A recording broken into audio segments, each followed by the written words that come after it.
It is late afternoon, March 21st, 2011, a public holiday in South Africa, Human Rights Day. The sun is beginning to dip over the Cape Flats. On Modderdam Road, near the University of the Western Cape, traffic is moving at a steady, lazy rhythm. In the lane is a silver BMW X5. Inside sits a man who believes he is untouchable. His name is Cyril Beeka. To the public, he is a businessman.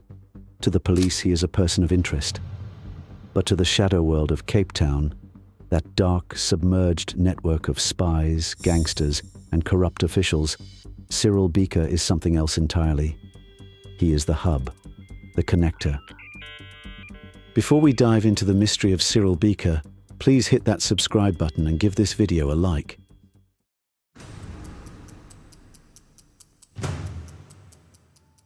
He is relaxing in the passenger seat. He isn't driving. He rarely drives himself anymore. He feels safe.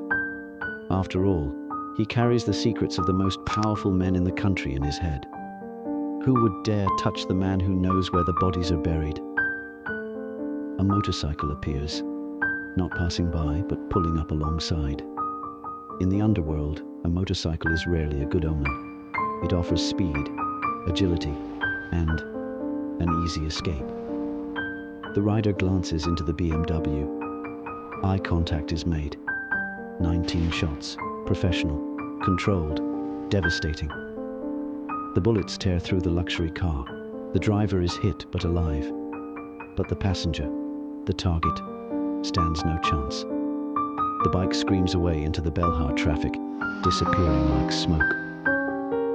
Inside the BMW, slumped against the leather interior, lies the man who knew too much. There was no robbery, no road rage. This was a message written in 9mm rounds. When the police arrived, they taped off the scene, but the real shockwave wasn't on the asphalt. It was rippling through the mansions of Clifton, the government offices in Pretoria, and the gang strongholds of the Cape Flats. Cyril Beeka was dead. And with him, the vault was blown wide open.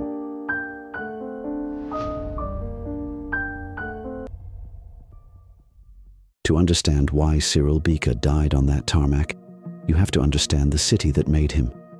Cape Town, the mother city. On the postcards, it is a paradise of white sand beaches and vineyards. But strip away the gloss, and you find a city at war with itself. A city where the line between the law and the outlaw is terrifiedly thin. Cyril Beeka walked that line better than anyone. He wasn't a street thug. He didn't have the tattoos of the prison gangs, the numbers. He was different. He came from the struggle. An operative for Umkhonto we Sizwe, the armed wing of the ANC during the dying days of apartheid. He had training. He had discipline. And most importantly, he had friends in intelligence. In the late 90s and early 2000s, Beeka looked at Cape Town's nightlife and saw an opportunity. If you control the door, you control the room.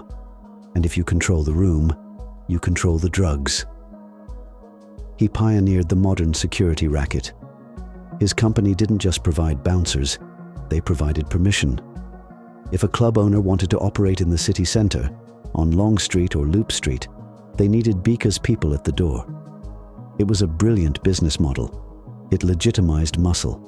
It gave gangsters uniforms and radios. It turned street power into corporate invoices. But Beeka wasn't content with just owning the night. He wanted to own the day too. He moved seamlessly into private security. He became the man you called when you needed a problem to disappear quietly. A fixer. Imagine a Venn diagram. In one circle you have the hardened gang bosses of the Cape Flats, the hard livings, the sexy boys. In the other circle you have wealthy property developers, international investors, and high-ranking police officers.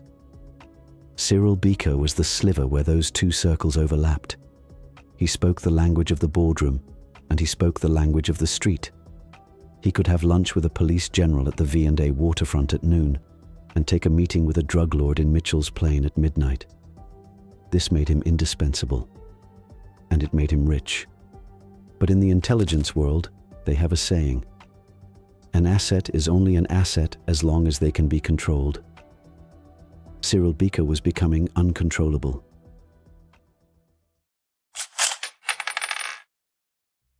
By 2010, the landscape was shifting. A new player had entered the game, a fugitive. Radovan Krejcir, a Czech billionaire fleeing his own government, Krejcir landed in South Africa with bags of cash and a taste for violence. He didn't understand the subtle rules of the Cape Town underworld. He didn't care about the delicate balance Beeka had spent years curating. But Beeka saw an opportunity. He became Krejcir's security consultant, his partner, his gateway into the local criminal economy. It was a fatal miscalculation. Associating with Krejcir brought heat, international heat. Suddenly, Beeka wasn't just a local operator. He was linked to global organized crime. At the same time, rumors began to swirl that Beeka was working with the NIA, the National Intelligence Agency. Think about the danger of that position. To the gangsters, he looked like a spy. To the spies, he looked like a gangster. He was playing a double game, perhaps even a triple game. He reportedly held dossiers, recordings, evidence of police corruption, proof of money laundering schemes involving prominent figures. Information in Cape Town is a currency more valuable than gold, but it is also radioactive. If you hold it, you have leverage. But if you hold too much of it, you become a liability. The atmosphere in the months leading up to his death was suffocating. Associates say Beeka became paranoid. He knew the walls were closing in. The protection he thought he had from his high-level friends was evaporating. Why? Because he had outlived his usefulness. The old alliances were crumbling. A new generation of underworld figures was hungry for his territory. The security industry was fracturing. The bouncer wars were heating up again. Cyril Beeka was the old guard. And in the jungle, when the old lion stumbles, the hyenas don't offer help. They circle. There is a theory that Beeka was about to cut a deal, that he was ready to trade his secrets for safety, that he was going to expose a massive syndicate involving top-tier police officials. We may never know for sure, because the order was given: clear the board.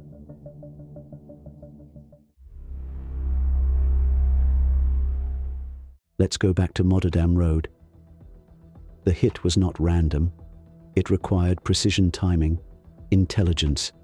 Someone knew his schedule. Someone knew he wouldn't be driving. Someone knew the route. This implies surveillance. It implies a betrayal from the inside. When the motorcycle pulled up, the shooter didn't hesitate. The grouping of the shots suggested a highly trained marksman, not a street gangster spraying and praying. In the aftermath, the police investigation was messy. Names were thrown around. High-profile figures were arrested, then released.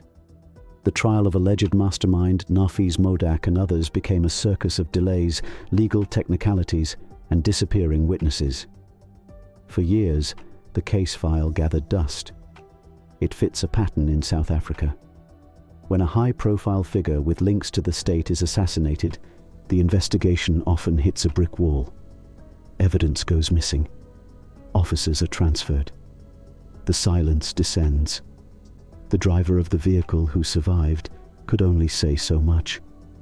The shooter on the bike was a helmeted ghost. But look at who benefited.